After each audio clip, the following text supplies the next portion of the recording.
তেওঁলোকৰ এপইণ্টমেণ্ট দিয়াৰ দিম আকৌ ৰিজাল্টে দিয়া নাই দেখোন ৰিজাল্টে চলি আছে হাইকোৰ্ট কেছো চলি আছে ৰিজাল্টটো চলি আছে জেনেৰেল মানুহক আমি 7 বিঘা দিওঁ কিন্তু যিহেতু জনজাতীয় লোকে শ বছৰ জুৰি এই মাটিবোৰ তেওঁলোকৰে আছিল সেইকাৰণে তেওঁলোকক আমি মাটিৰ যিটো দিয়াৰ পৰিমাণ সেইটো আমি 50 বিঘা কৰিছিলোঁ মিছন বসুন্ধৰা আজি আমি সেই সুবিধা মৰাণ আৰু মটক সম্প্ৰদায়ৰ লোকলৈও আমি আগবঢ়াই দিওঁ আজি আমাৰ কেবিনেটে ডিষ্ট্ৰিক্ট পুলিচ একাউণ্টেবিলিটি কমিশ্যন পুনৰ গঠন কৰাৰ বাবে সিদ্ধান্ত লয় যাতে ডিষ্ট্ৰিক্ট পুলিচ একাউণ্টেবিলিটি কমিশ্যনসমূহ আমি সক্ৰিয় কৰিব পাৰোঁ আজি আমাৰ কেবিনেটত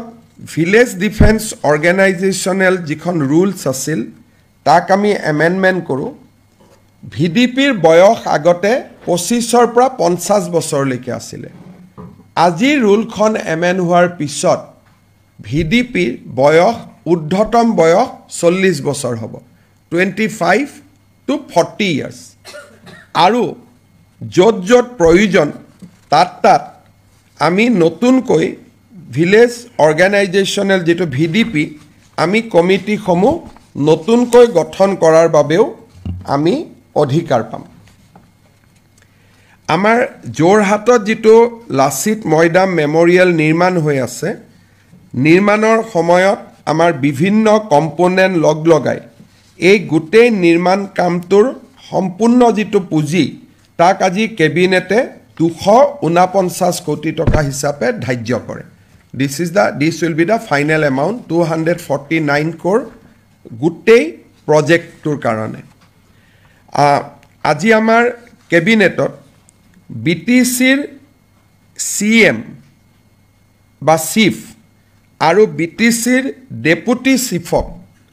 আমি কেবিনেট মন্ত্ৰীৰ মৰ্যাদা প্ৰদান কৰিবৰ বাবে সিদ্ধান্ত গ্ৰহণ কৰোঁ এইটো আগতেও আছিল এইটো নহয় যে প্ৰমোদ বড়ো নাছিলে কিন্তু আগতে অকল চিফজন কেবিনেট আছিল মৰ্যাদা আছিল কিন্তু বিটিসি একৰ্ডত লিখা আছিল যে আমি চিফকো কেবিনেট দিব লাগিব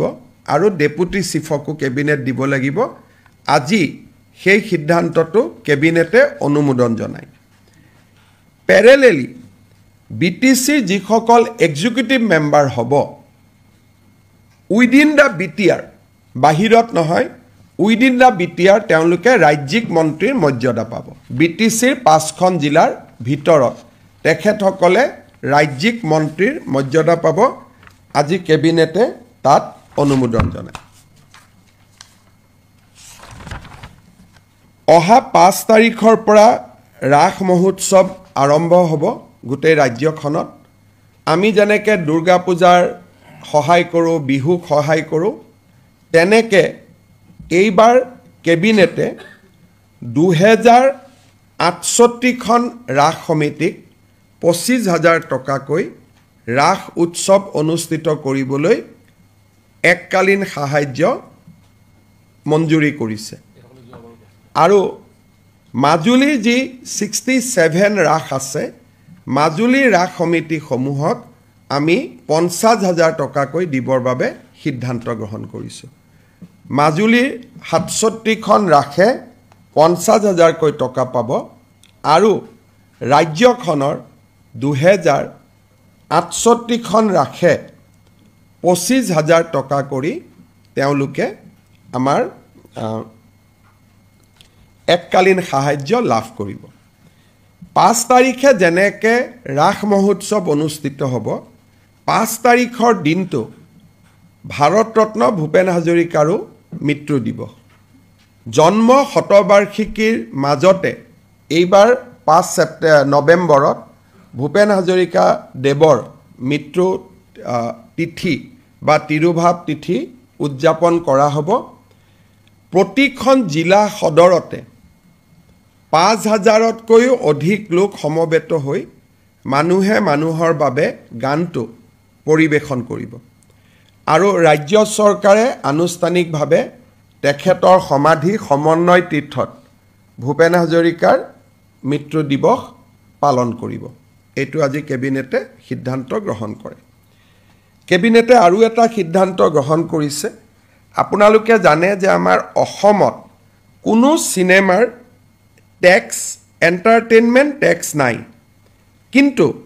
ভাৰত চৰকাৰে সিনেমা টিকেটৰ বিনিময়ত এটা জিএসটি কালেকশন কৰে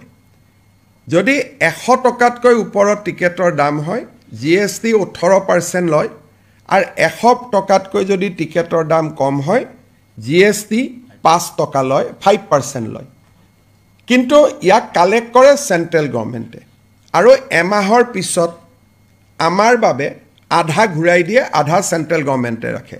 তাৰ মানে 18% যদি জিএসটি লয় তা 9% ৰাজ্য চৰকাৰে পায় 5% যদি জিএসটি লয় তাৰ 2% ৰাজ্য চৰকাৰে লাভ কৰে আমাৰ শিল্পী সকলোৰে মৰমৰ আদৰৰ জুবিন গাৰ্গৰ জীৱনৰ শেষ সিনেমা ৰৈ ৰৈ বিনালে সিনেমা হলত 31 তাৰিখে আহিব যেহেতু ট্যাক্স এক্সেম্পশন দিয়াৰ কোনো প্ৰভিজন নাই কাৰণ ট্যাক্স আমি কালেক্টে নকৰো ভাৰত চৰকাৰে কালেক্ট কৰে গতিকে যিখিনি জিএসটি এমাহৰ পিছত আমালৈকে ঘূৰি আহিব কালেকশনৰ এক মাহ পিছত আমালৈকে ঘূৰি আহিব এই টকাটো আমি কি কৰিম তাৰ বিষয়ে আমি কেবিনেটত আলোচনা কৰিছিলো আৰু এই বিষয়ে আমি জুবিন গাৰ্গৰ পত্নী গৰিমা গাৰ্গৰ লগতো আলোচনা কৰিছিলো আলোচনাৰ শেষত বিশেষকৈ গৰিমা গাৰ্গৰ পৰামৰ্শ অনুসৰি এই জিএসটিটো আমি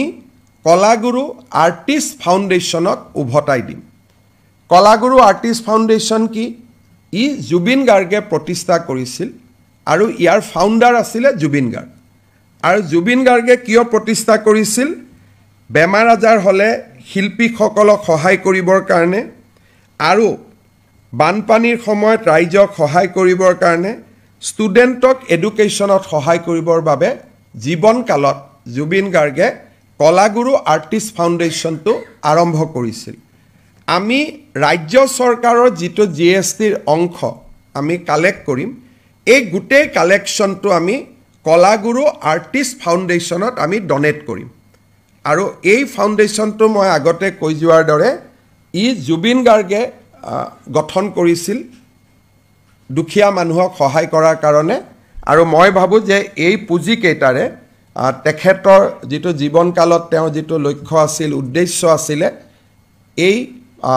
টকাখিনিৰে মৃত্যুৰ পিছতো তেওঁৰ আদৰ্শক জীয়াই ৰখা কামত সহায়ক হ'ব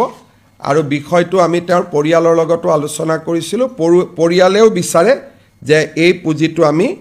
জুবিন গাৰ্গক সন্মান কৰি কলাগুৰু আৰ্টিষ্ট ফাউণ্ডেশ্যনত দিব লাগে আৰু কেবিনেটে আজি তাক অনুমোদন জনায় আৰু মই লগতে এটো জনাইছো যে অসমত আমি কোনো এন্টাৰটেইনমেন্ট ট্যাক্স কালেকশনে নকৰো